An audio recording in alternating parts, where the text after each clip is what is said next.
بسم اللہ الرحمن الرحیم اللہم صلی علی محمد وعلی آل محمد کما صلیت علی ابراہیم وعلی آل ابراہیم انکا حمید مجید اللہم بارک علی محمد وعلی آل محمد کما بارکت علی ابراہیم وعلی آل ابراہیم انکا حمید مجید۔ بڑی سعادت کی بات ہے، اللہ رب العزت نے ہمیں بخاری شریف جیسی عظیم الشان کتاب اس کے پڑھنے کی توفیق عطا فرمائی۔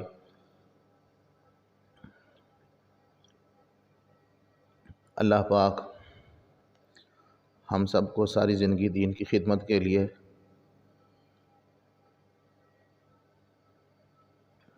قبول فرمائے، حدیث پاک کی خدمت کے لیے قبول فرمائے۔ بخاری شریف کی پہلی حدیث، باب کیف کان بدء الوحی الی رسول اللہ صلی اللہ علیہ وسلم۔ یہاں سے ہم آغاز کر رہے ہیں بخاری شریف جلد اول کا۔ وقول اللہ عز وجل اعوذ باللہ من الشیطان الرجیم انا اوحینا الیک کما اوحینا الی نوح والنبیین من بعدہ صدق اللہ العظیم۔ بالسند المتصل منا الى امیر المؤمنین فی الحدیث الحافظ الحجہ محمد بن اسماعیل البخاری رحمہ اللہ تعالی ومتعنا بعلومہ آمین۔ قال حدثنا الحمیدی قال حدثنا سفیان قال حدثنا یحیی بن سعید الانصاری قال اخبرنی محمد بن ابراہیم التیمی انه سمع علقمة بن وقاص اللیثی یقول سمعت عمر بن الخطاب رضی اللہ عنہ وعنہم علی المنبر یقول سمعت رسول اللہ صلی اللہ علیہ وسلم یقول انما الاعمال بالنیات وانما لامرئ ما نوى فمن كانت هجرته الى دنیا یصیبها او الى امرأة ينكحها فهجرته الى ما هاجر الیہ۔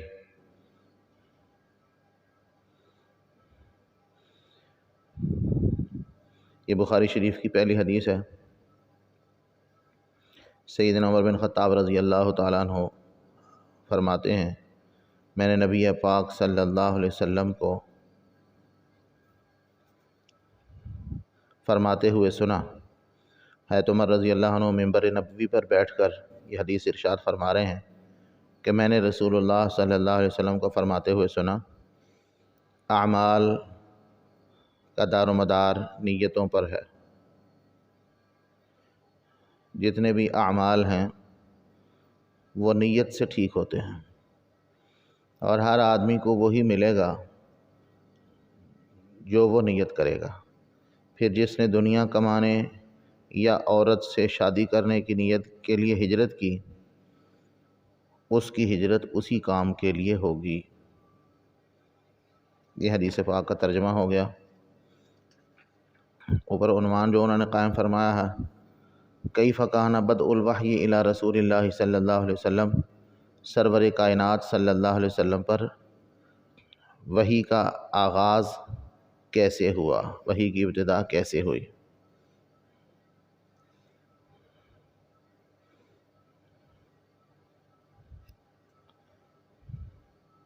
امام بخاری رحمۃ اللہ علیہ کا اخلاص، کہ امام بخاری رحمۃ اللہ علیہ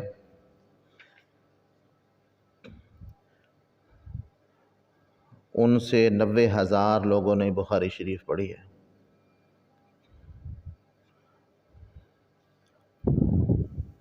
امام بخاری رحمۃ اللہ علیہ ایک مرتبہ کشتی کے سفر میں تھے، ایک نابینا امام بخاری رحمہ اللہ کے ساتھ بیٹھا ہوا تھا۔ اس نے حال احوال امام بخاری سے لینا شروع کیا۔ حال احوال لیتے لیتے اس نے باتوں باتوں میں پوچھ لیا امام بخاری رحمہ اللہ سے کہ آپ کے پاس کوئی سامان وغیرہ بھی ہے یا آپ ویسے ہی خالی ہاتھ سفر کر رہے ہیں؟ امام بخاری رحمۃ اللہ علیہ دل کے سچے، جو دل کا سچا ہو دوسروں کو بھی سچا سمجھتا ہے۔ حدیث پاک موجود ہے نبی پاک صلی اللہ علیہ وسلم کی، المومن غر کریم، مومن بھولا بھالا شریف ہوتا ہے۔ تو اس نے پوچھا، فرمایا ہاں میرے پاس اشرفیوں سے بھری ہوئی تھیلی ہے اور اتنی اشرفیاں میرے پاس موجود ہیں۔ تھوڑی دیر کے بعد اس نابینے نے، کشتی چل رہی ہے سمندر کے اندر یا کسی دریا کے اندر، اس نابینے نے تھوڑی دیر کے بعد شور مچانا شروع کر دیا کہ ہائے میری اشرفیوں کی تھیلی گم ہو گئی، ہائے میری اتنی اشرفیاں تھیں، ہائے میری تھیلی گم ہو گئی۔ اب اس کو اس شور مچاتا دیکھ کر لوگوں کو ترس بھی آیا کہ نابینا ہے، پتہ نہیں کس نے اس کا مال چرا لیا۔ اب پوری کشتی میں جتنے مسافر بیٹھے تھے سب کی تلاشی شروع ہوئی۔ تلاشی ہوتے ہوتے ہوتے ہوتے جب باری امام بخاری رحمہ اللہ تک پہنچی تو امام بخاری رحمۃ اللہ علیہ سے کچھ بھی نہ نکلا، کسی سے بھی کوئی چیز نہ نکلی۔ تو خیر معاملہ ختم ہو گیا۔ جب کشتی ساحل پر لگی، خشکی کے کنارے پر پہنچی، تو اتر کر نابینے نے امام بخاری رحمہ اللہ سے پوچھا کہ آپ نے تو کہا تھا کہ میرے پاس اشرفیاں ہیں، تھیلی بھری ہوئی ہے، اتنی اشرفیاں ہیں، تو تلاشی ہوئی، آپ کی بھی تلاشی ہوئی؟ امام بخاری رحمہ اللہ فرمانے لگے میری بھی تلاشی ہوئی کہ پھر وہ تھیلی تو ملی نہیں، تو کیا آپ نے جھوٹ بولا؟ امام بخاری رحمہ اللہ فرماتے لگے نہیں، میں نے جھوٹ نہیں بولا، میں نے تو صرف اپنے حدیث پاک کا اعتماد بچانے کے لیے میں نے چپکے سے وہ اشرفیوں سے بھری ہوئی تھیلی پانی کے اندر ڈال دی۔ اگر میرے پاس سے تھیلی برآمد ہو جاتی تو یہ تحقیق تو بعد میں ہوتی کہ یہ تھیلی اس نابینا کی ہے یا امام بخاری کی ہے۔ بظاہر جو صورتحال بن گئی تھی، نابینا سچا ثابت ہو جاتا کہ اس نے سب کچھ بتا دیا، تھیلی ہے، اشرفیوں سے بھری ہوئی ہے، اتنی اشرفیاں ہیں، وہ ساری نشانیاں پوری ہو جاتی، نابینا کی ہو جاتی، امام بخاری رحمہ اللہ پر چوری کا الزام لگ جاتا۔ امام بخاری رحمہ اللہ نے فرمایا میں نے ساری زندگی حدیث پاک کی خدمت کی ہے، تو میری ساری محنت پر پانی پھر جاتا، لوگ میری حدیثوں پر اعتبار کرنا چھوڑ دیتے کہ جس بندے پر چوری کا الزام لگا اس کی حدیث جو ہے بیان کردہ کیسے معتبر ہوگی، تو اس لیے میں نے مال کی پرواہ نہیں کی۔ تو یہ ایک واقعہ ہے امام بخاری رحمہ اللہ کے اخلاص کا۔ اس طرح کے حالات امام بخاری رحمہ اللہ کے عجیب و غریب ہے۔ امام بخاری رحمہ اللہ کے حالات ہم نے آپ کو بھیجے بھی ہیں، اس میں مطالعہ کر لیے جائیں۔ امام بخاری رحمہ اللہ کے حالات بہت عظیم الشان ہیں۔ باب کیف کان بدء الوحی، یہ بدء کا لفظ جو ہے یہ بدء، بدأ محموز بھی اس کو پڑھا گیا اور اس کا معنی ہے ابتدا، بدأ بمعنی ابتدا، اور بعض نے اس کو بدون پڑھا ہے، یعنی آخر میں حمزہ نہیں ہے، واو ہے، ناقص واوی، بدون، تو یہ بدون سے لیا گیا ہے اور اس کا معنی بنے گا ظہور۔ تو بدء ہو تو اس کا معنی ہوگا کیف کان بدء الوحی، یعنی کیف کان ابتداء الوحی، آپ صلی اللہ علیہ وسلم پر وحی کی ابتدا کیسے ہوئی۔ اور اگر اس کو بدون پڑھا جائے کیف کان بدء الوحی، تو اب اس کا ترجمہ بنے گا کیف کان ظہور الوحی، وحی کا ظہور کیسے ہوا۔ تو اس لفظ کو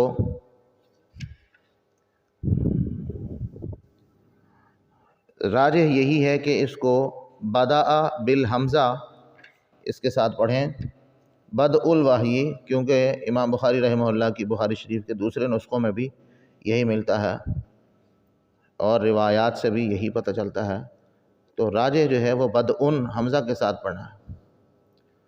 کیف کان بدء الوحی، بدء کے بعد اگلا لفظ ہے وحی کا، تو وحی کا ایک لغوی معنی ہے اور ایک اصطلاحی معنی ہے۔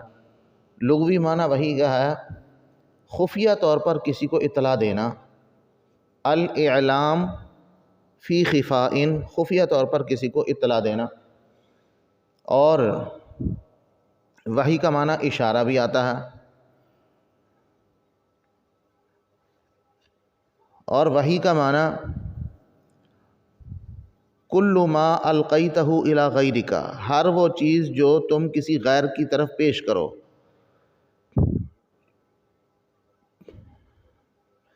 اس لحاظ سے شیطان کے وسوسے کو بھی وحی کہا جا سکتا ہے، جیسا کہ اللہ تعالیٰ نے قرآن پاک میں فرمایا وَإِنَّ الشَّيَاطِينَ اعوذ باللہ من الشیطان الرجیم وَإِنَّ الشَّيَاطِينَ لَيُوحُونَ إِلَىٰ أَوْلِيَائِهِمْ، شیاطین اپنے دوستوں کے دل میں بات ڈالتے ہیں۔ تو شیاطین کے لیے بھی یوحون کا لفظ بول دیا گیا، تو یہ لغوی معنی ہے وحی کے۔ اصطلاحی معنی وحی کا کلام اللہ المنزل علی نبی من الانبیاء خفیا کانا او جلیا مطلوبا کانا او غیر مطلوب، اللہ جل شانہ کی کلام جو اللہ کے پاک نبیوں میں سے کسی نبی پر نازل ہوئی ہو، وہ کلام خفی ہو، خفیہ ہو یا جلی ہو، واضح ہو، اس کی تلاوت کی جاتی ہو یا تلاوت نہ کی جاتی ہو، یہ وحی کا اصطلاحی معنی ہے۔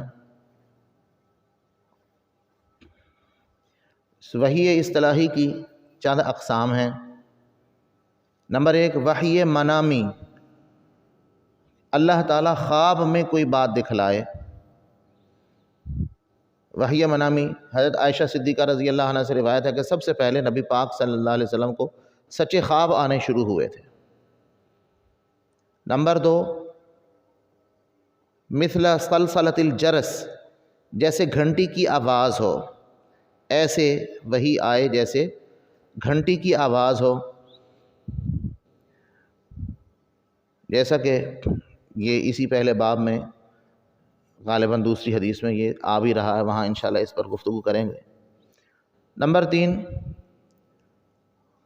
اللہ تعالیٰ پس پردہ کلام کریں، من وراء حجاب، حجاب ہو درمیان میں حائل،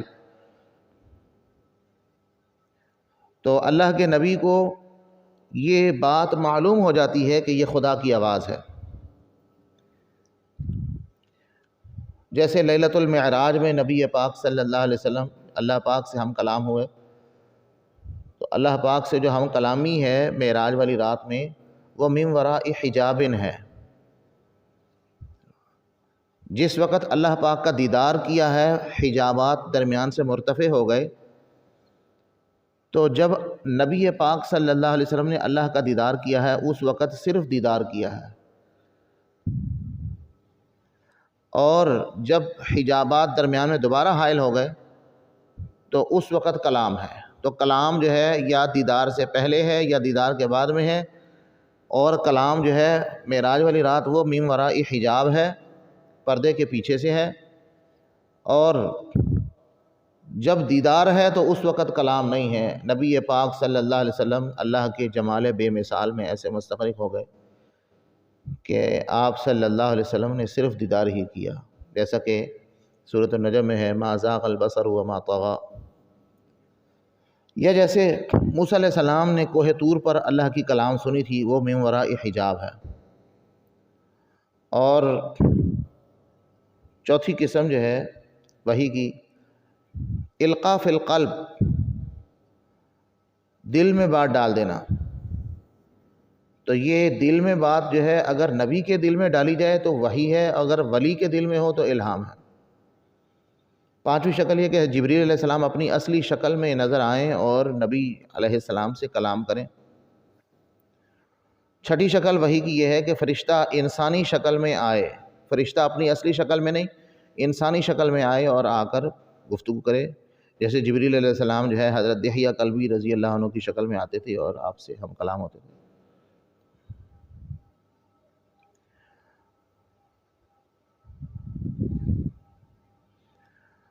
اور وحی کی ایک قسم ہے وحی سکوتی۔ سکوت معنی خاموشی، یعنی نبی پاک صلی اللہ علیہ وسلم کوئی کام کریں اور اللہ تعالیٰ اس کام سے نہ روکے، نہ اس پر کوئی تنبیہ فرمائے، نہ اس میں کوئی اصلاح فرمائے، تو یہ وحی سکوتی ہوگی۔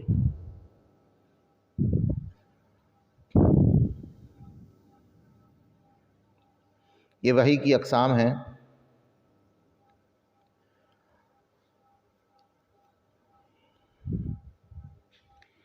وحی کا ایک معنی مجازی معنی، یہ تو حقیقی معنی کی بات ہو رہی تھی، مجازی معنی تسخیر بھی ہے، مسخر کرنا۔ وَأَوْحَى رَبُّكَ إِلَى النَّحْلِ، تیرے رب نے شہد کی مکھی کو مسخر کیا، اس کام میں لگایا۔ 14ویں سپارے میں ہے، سورۃ النحل کی آیت نمبر 68 میں۔ یا اسی طرح سیدنا موسیٰ علیہ السلام کی والدہ کے متعلق قرآن پاک میں ہے وَأَوْحَيْنَا إِلَىٰ أُمِّ مُوسَىٰ أَنْ أَرْضِعِيهِ، ہم نے موسیٰ علیہ السلام کی والدہ کو اس کام میں لگایا، مسخر کیا، اس کام میں لگایا کہ وہ اپنے بچے موسیٰ علیہ السلام کو دودھ پلائیں۔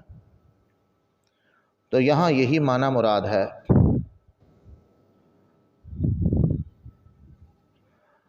انبیاء کرام علیہ السلام والی وحی جو کہ اصطلاحی وحی ہے وہ اب بند ہو چکی ہے۔ مرزا غلام احمد قادیانی، اس نے جو جھوٹے دعوے نبوت کیے ہیں، اس نے جو دعویٰ کیا جھوٹا نبوت کا، تو اس نے وحی کا لغوی معنی لے کر جو ہے مغالطے دیے ہیں۔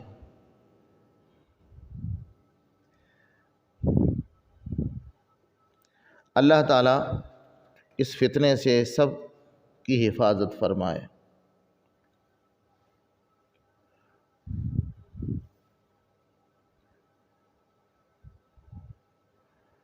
حضرت مولانا لال حسین اختر صاحب رحمۃ اللہ علیہ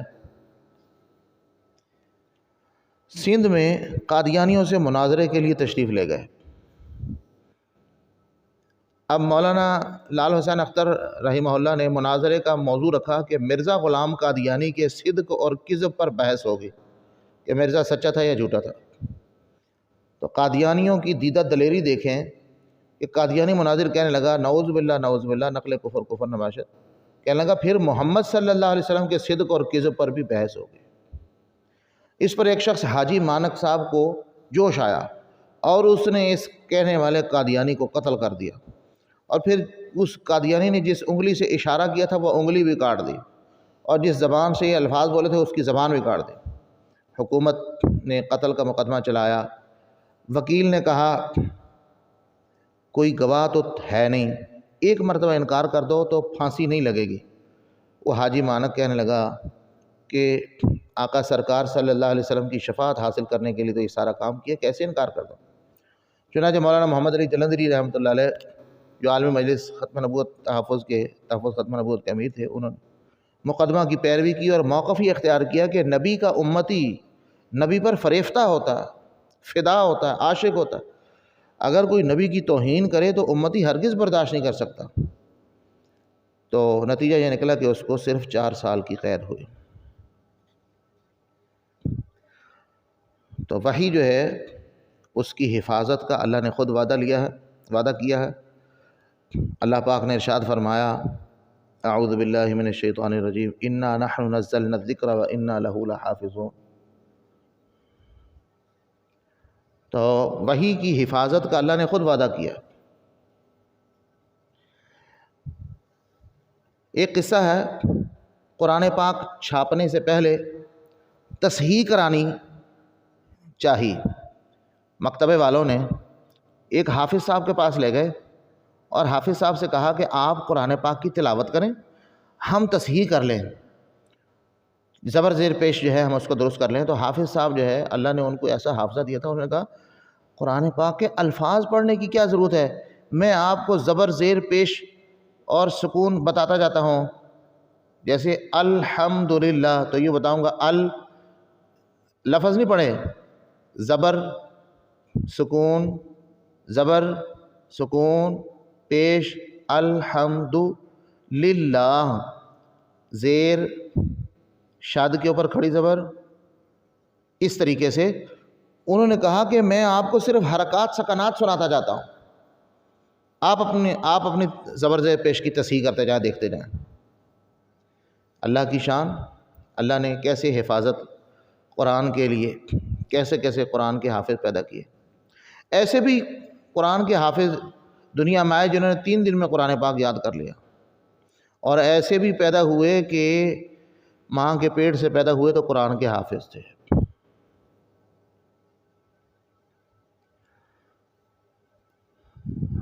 تو وہی جو ہے اس کی حفاظت کا اللہ نے خود وعدہ کیا۔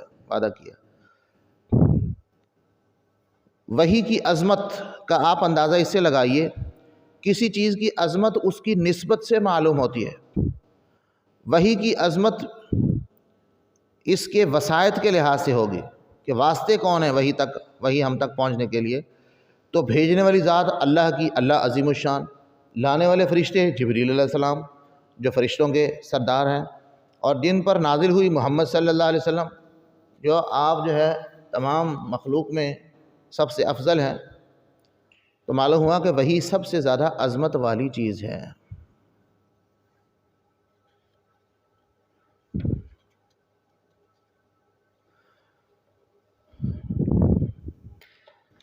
بابٌ کیف کان بدء الوحی الی رسول اللہ صلی اللہ علیہ وسلم، بدء کے لفظ پر بات ہو گئی اور وحی کے لفظ پر بات ہو گئی، اس سے بعد اگلا لفظ ہے رسول۔ رسول کی تعریف کیا ہے؟ انسان بعثہ اللہ لتبلیغ الاحکام مع کتاب و شریعت۔ رسول وہ انسان ہیں جن کو اللہ نے مبعوث فرمایا احکام کی تبلیغ کے لیے، اور اس کے ساتھ ان کو کتاب اور شریعت بھی عطا فرمائی۔ یہ رسول کی تعریف ہے۔ اور نبی عام ہے، چاہے ان کے پاس نئی کتاب نئی شریعت ہو چاہے نہ ہو، اور وہ پچھلی ہی شریعت کے تابع ہوں، تو نبی عام ہے، رسول خاص ہے۔ رسولوں کی تعداد 313 اور انبیاء کی تعداد 1,24,000 کم و بیش ہے۔ علامہ عینی رحمہ اللہ نے عمدۃ القاری میں رسول کی تعریف یوں کی ہے: الرسول هو النبی الذی معہ کتاب، رسول وہ نبی ہیں جن کے پاس کتاب ہو۔ تو رسول اور نبی ان میں فرق یہ ہے کہ نبی کے لیے جدید شریعت والا ہونا ضروری نہیں، رسول جو ہے وہ نئی شریعت والا ہوتا، اور نئی شریعت بعض اوقات اس رسول کے اعتبار سے نئی ہوتی ہے، اور بعض اوقات شریعت تو پہلی ہوتی ہے، جس قوم کی طرف وہ مبعوث ہوتا ہے اس قوم کے لیے نئی ہوتی ہے۔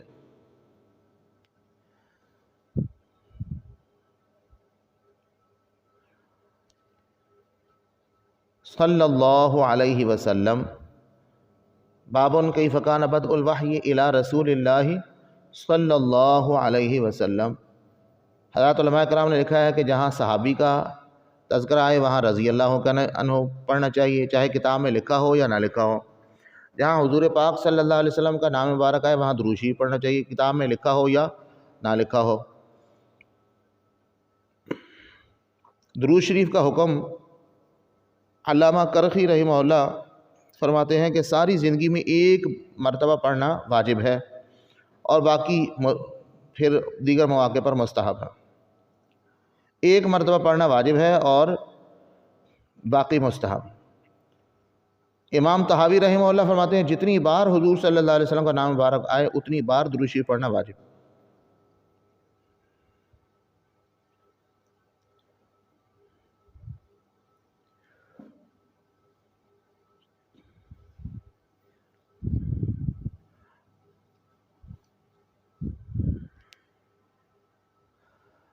تو جس مجلس میں نبی پاک صلی اللہ علیہ وسلم کا نام مبارک آئے اس مجلس میں ایک مرتبہ پڑھنا واجب ہے، اور ایک ہی مجلس میں بار بار آپ صلی اللہ علیہ وسلم کا ذکر مبارک آئے تو ہر بار پڑھنا مستحب ہے۔ جب محبت کامل ہو تو مستحب بھی نہیں چھوٹے گا۔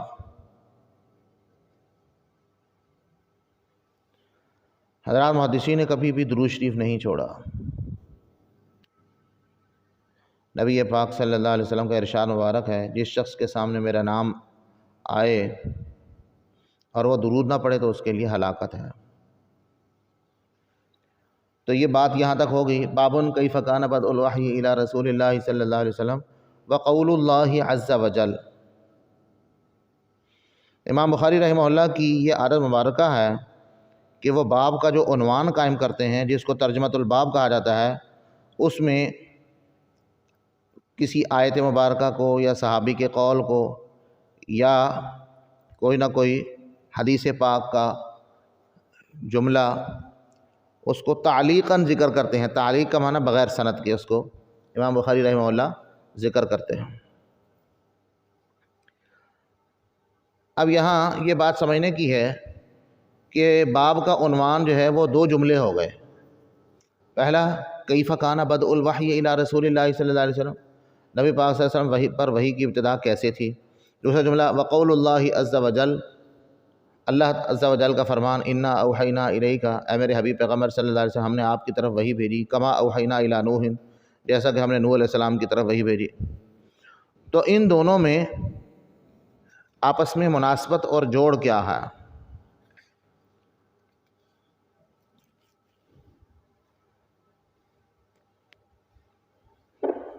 تو اس کا ایک جواب تو یہ ہے کہ عظمت وحی کا بیان ہے۔ آیت میں بھی عظمت وحی کا بیان ہے، اور کیف کان بدء الوحی، اس میں بھی وحی کی عظمت کا بیان ہے، تو مناسبت پیدا ہو گئی۔ تو آیت میں کیسے وحی کی عظمت کا بیان ہے کہ اللہ پاک نے انا اوحینا، جمع متکلم کا صیغہ استعمال فرمایا، یہ جمع کا صیغہ تعظیم کے لیے ہے۔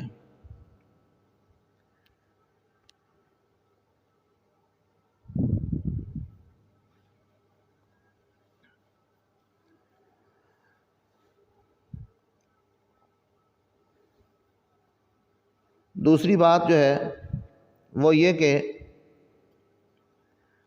سوال یہاں یہ ہوتا ہے کہ امام بخاری رحمہ اللہ نے باب کا عنوان قائم کیا ہے کیف کان بدء الوحی، وحی کی ابتدا کیسے ہوئی، اور باب کے تحت جو احادیث لائے ہیں ان میں سوائے سلسلۃ الجرس والی روایت کے کہ اس میں ابتدائے وحی کا تذکرہ ہے، اس کے علاوہ اس باب میں جتنی احادیث ہیں ان میں سے کسی میں ابتدائی وحی کا تذکرہ نہیں ہے۔ تو اس کے حضرات محدثین نے چند جواب دیے ہیں۔ پہلا جواب کہ باب کی غرض جو ہے وہ وحی کو بیان کرنا ہے۔ عام ہے کہ وحی مطلوب ہو جس کی تلاوت کی جاتی ہے، یا وحی غیر مطلوب ہو جیسے حدیث پاک، اس کو وحی غیر مطلوب کہتے ہیں۔ تو بہرحال اس باب کی تمام روایات جو ہیں اس میں وحی کا تذکرہ ہے۔ دوسرا جواب، شیخ مولانا زکریا رحمۃ اللہ علیہ فرماتے ہیں بدء کا معنی ابتدا، اور اس کا مقابلہ ہوتا ہے انتہا۔ ابتدا کا مقابلہ کیا ہوتا ہے؟ انتہا۔ اور انتہا سے مراد کیا ہے؟ مرض الوفات والی وحی۔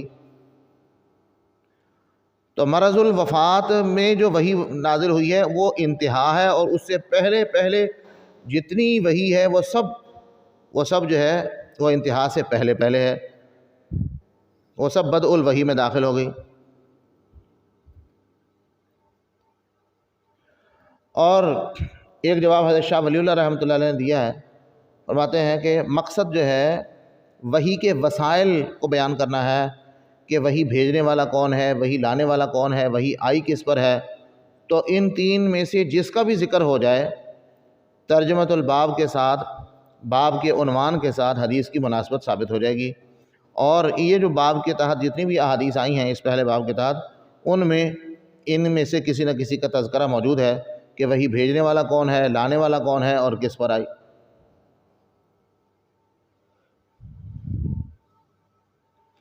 اچھا جی، انا اوحینا الیک کما اوحینا الی نوح، جیسا کہ ہم نے وحی بھیجی نوح علیہ السلام کی طرف، اے میرے حبیب پیغمبر صلی اللہ علیہ وسلم، ہم نے آپ کی طرف ایسے ہی وحی بھیجی جیسا کہ ہم نے وحی بھیجی نوح علیہ السلام کی طرف۔ اس آیت میں حضور پاک صلی اللہ علیہ وسلم کی وحی کو نوح علیہ السلام اور دیگر انبیاء کرام علیہ السلام کی وحی کے ساتھ تشبیہ دی گئی ہے۔ کما اوحینا الی نوح والنبیین من بعد۔ تو آپ صلی اللہ علیہ وسلم کی وحی کو نوح علیہ السلام کی وحی کے ساتھ کیسے تشبیہ دی، وجہ کیا ہے؟ تو اس کا پہلا جواب یہ ہے کہ وحی دو قسم پر ہے، ایک ہے وحی تکوینی، ایک ہے وحی تشریعی۔ وحی تکوینی اس وحی کو کہتے ہیں جس میں ایسے احکامات بتلائے جائیں جن کا قرب اور رضا کے ساتھ کوئی تعلق نہیں ہوتا، مثلا کپڑا کیسے بننا ہے، زمین سے گندم کیسے اگانی ہے، اس کا اللہ کی قرب و رضا سے اس کے ساتھ کوئی تعلق نہیں ہے۔ یہ کائنات میں دنیا میں رہنے سہنے کا طریقہ بتا رہے ہیں، زندگی کیسے گزارنی، وحی تکوینی۔ تو آدم علیہ السلام سے لے کر نوح علیہ السلام تک جو اکثر وحی آئی ہے وہ وحی تکوینی تھی، کائنات جو ہے اس کو آباد کیسے کرنا ہے، کچھ اخلاقی احکامات بھی تھے۔ اور پھر نوح علیہ السلام سے وحی تشریعی شروع ہوئی ہے، اور وہ نبی پاک صلی اللہ علیہ وسلم تک جو ہے وہ ساری وحی جو ہے اس کا اکثر حصہ وحی تشریعی تھا، وہ وحی شریعت بیان کرنے کے لیے آئی تھی۔ تو اس مناسبت سے کہ نبی حضور صلی اللہ علیہ وسلم پر جو وحی آئی وہ بھی وحی تشریعی، اور نوح علیہ السلام پر جو وحی نازل ہوئی وہ بھی وحی تشریعی، مناسبت پیدا ہو گئی۔ دوسرا جواب یہ ہے کہ وحی دو قسم پر ہے، ایک وہ وحی جس کے منکر پر عذاب آئے، دنیا میں آئے یا آخرت میں آئے۔ نمبر دو وہ وحی جس کے منکر پر عذاب نہ آئے۔ تو نوح علیہ السلام سے پہلے ایسی وحی تھی کہ اس کے منکر پر عذاب نہیں آتا تھا، اور نوح علیہ السلام پر جو وحی نازل ہوئی وہ اس کے جو منکر ہوئے ان پر عذاب ہوا۔ تو منکرین کو عذاب دینے کے اعتبار سے تشبیہ ہے کہ نبی پاک صلی اللہ علیہ وسلم کی وحی نوح علیہ السلام کی وحی کی طرح ہے کہ اس کا انکار دنیا اور آخرت میں عذاب کا سبب ہے۔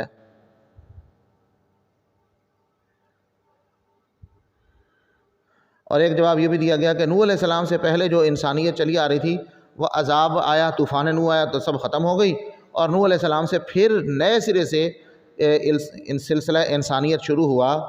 ہاں جی، تو 80 کے قریب جو ہے افراد ہیں جو آپ کے ساتھ بچے تھے، اور ان میں سے بھی جو نسل ہے وہ نوح علیہ السلام اور ان کے بیٹوں سے ہی چلی، اسی وجہ سے نوح علیہ السلام کو آدم ثانی کہا جاتا ہے۔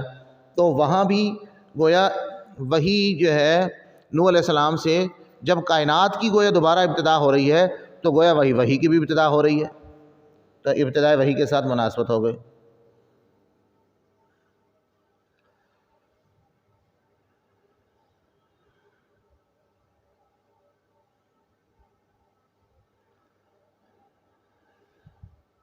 وَالنَّبِيِّينَ مِن بَعْدِ اِنَّا أَوْحَيْنَا إِلَيْكَ، اے میرے حبیب پیغمبر صلی اللہ علیہ وسلم ہم نے آپ کی طرف وحی بھیجی، کما اوحینا الی نوح، جیسا کہ ہم نے وحی بھیجی نوح علیہ السلام کی طرف، وَالنَّبِيِّينَ مِن بَعْدِ، اور نوح علیہ السلام کے بعد آنے والے نبیوں کی طرف وحی بھیجی۔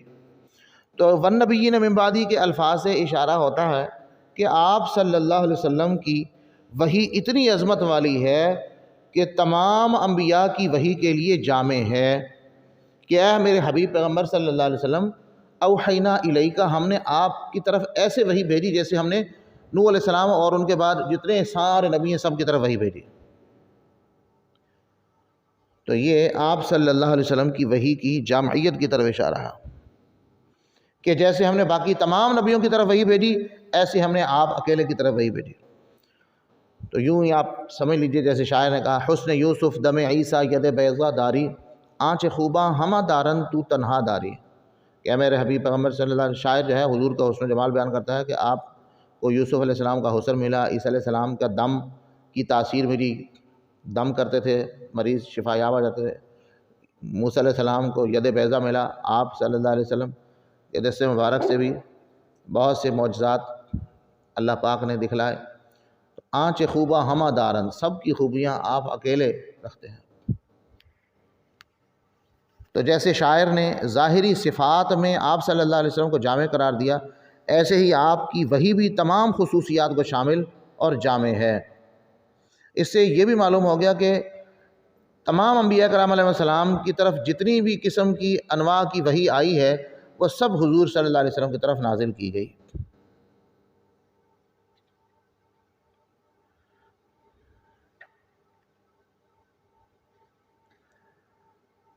تو یہ حدیث جو ہے پہلی حدیث انما الاعمال بالنیات، سیدنا عمر بن خطاب رضی اللہ عنہ نے ممبر پر مسجد نبوی کے ممبر پر بیٹھ کر یہ حدیث سنائی، لیکن تعجب کی بات یہ ہے کہ حضرت عمر نے تو رضی اللہ عنہ ممبر پر سنائی، لیکن آگے پھر نقل کرنے والے صرف ایک ہیں، علقمہ بن وقاص، اور پھر علقمہ بن وقاص سے آگے نقل کرنے والے وہ بھی صرف ایک ہے، محمد بن ابراہیم التیمی، اور پھر محمد بن ابراہیم سے آگے نقل کرنے والے یحییٰ بن سعید انصاری، وہ بھی اکیلے ہیں، اور یحییٰ بن سعید انصاری کے بعد آگے چل کر پھر وہ حدیث جو ہے مشہور کہلائی۔ تو محدثین کے اصطلاح میں یحییٰ بن سعید انصاری تک یہ حدیث غریب ہے کہ اس کو نقل کرنے والے جو ہیں شہرت کی حد کو نہیں پہنچ رہے، ایک ایک جو ہے وہ نقل کرنے والا ہے راوی، ایک ایک نقل کرنے والا۔ تو امام بخاری رحمۃ اللہ علیہ جو ہے وہ پہلی حدیث ہی لائے بخاری شریف کی، وہ جو کئی طبقات تک جو ہے یحییٰ بن سعید انصاری تک جو ہے وہ غریب کے درجے میں ہے کہ اس کو نقل کرنے والے ایک راوی، پھر ان کے شاگرد وہ بھی ایک ہی نقل کرنے والے ہیں۔ تو یہ بھی معلوم ہو جائے اس حدیث سے، یہ امام بخاری رحمۃ اللہ علیہ اشارہ فرما رہے ہیں گویا کہ معلوم ہو جائے کہ غریب حدیث جو ہے، جو محدثین جس کو غریب کہتے ہیں، وہ بھی صحیح اور قابل استدلال ہے۔ غیر مقلدین حضرات کہہ دیتے ہیں کہ یہ حدیث تو غریب سی ہے۔ امام بخاری رحمۃ اللہ علیہ دیکھو اپنی بخاری شریف کا آغاز ہی حدیث غریب سے کر رہے ہیں، یہ بتلانے کے لیے کہ یہ بھی صحیح حدیث ہے، معتبر ہے، قابل اعتماد ہے۔ تو کسی بھی حدیث کی سند کو یہ دیکھ کر کہ یہ اس میں غرابت ہے اور راوی اس میں ایک ہے، پھر آگے نقل کرنے والے بھی ایک ہے، تو اس کو غریب کہہ کر اس کو رد نہیں کرنا چاہیے۔ انما الاعمال بالنیات، یہ حدیث شریف مختلف الفاظ کے ساتھ منقول ہے۔ الاعمال بالنیات یعنی بغیر انما کے، الاعمال بالنیات، اور پھر نمبر 2 اسی طرح انما شروع میں لگا کر انما الاعمال بالنیات۔ نمبر 3 العمل بالنیت، عمل بھی مفرد اور نیت بھی مفرد۔ اور نمبر 4 انما الاعمال بالنیتی، کہ الاعمال جمع کے ساتھ ہے اور بالنیت جو ہے یہ واحد کے ساتھ۔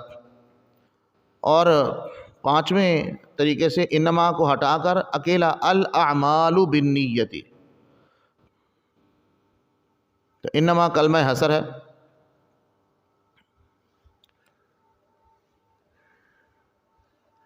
تو یہ مختلف طرق کے ساتھ، مختلف الفاظ کے ساتھ یہ حدیث پاک منقول ہے۔ انما الاعمال،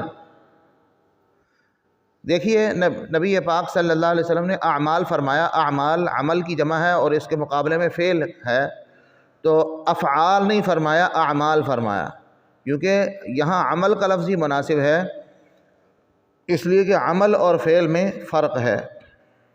عمل خاص ہوتا ہے اور فعل عام ہوتا ہے۔ ہر عمل فعل ہوگا لیکن ہر فعل عمل نہیں ہو سکتا۔ عمل میں نیت شرط ہے، فعل میں نہیں۔ دوسرا فرق، ہر فعل اختیاری نہیں ہوتا جبکہ ہر عمل اختیاری ہوتا ہے۔ تیسرا فرق، عمل کے لیے دوام شرط ہے ہمیشہ کی، فعل کے لیے نہیں۔ چوتھا فرق، عمل کے لیے صحت بھی شرط ہوتی ہے، صحیح ہونا۔ مثلا ایک شخص بے وضو نماز پڑھتا ہے تو یہ فعل ہوگا لیکن عمل نہیں ہوگا۔ بالنیات، نیت کی جمع نیات، لغوی معنی قصد کرنا، دل کا کسی فعل کی طرف متوجہ ہونا، قصد کرنا۔ اور اصطلاح معنی شریعت کے اندر کی اصطلاح میں قصد العمل لوجہ اللہ تعالی، اللہ کی رضا کے لیے کسی عمل کی نیت کرنا۔ نیت کی 3 قسمیں ہیں۔ نمبر 1، ایک عبادت کو دوسری عبادت سے ممتاز کرنا۔ اب دیکھیے ایک آدمی فرض بھی پڑھتا ہے، نفل بھی پڑھتا ہے، کیسے پتہ چلے گا کہ یہ فرض پڑھ رہا ہے یا نفل پڑھ رہا ہے؟ یہ نیت سے فرق پڑے گا۔ اسی طرح ایک آدمی حج کے لیے جو تلبیہ پڑھتا ہے وہ بھی لبیک ہوگا، عمرے کے لیے تلبیہ پڑھتا ہے وہ بھی لبیک ہوگا۔ اب لبیک اللہم لبیک جو ہے دونوں کے لیے ایک ہے، کیسے فرق ہوگا کہ یہ تلبیہ اس نے حج کی نیت سے احرام باندھنے کے لیے تلبیہ پڑھا ہے یا عمرے کے لیے؟ تو نیت سے فرق ہوگا۔ تو نیت کی پہلی قسم کیا ہو گئی؟ ایک عبادت کو دوسری عبادت سے ممتاز کرنے کے لیے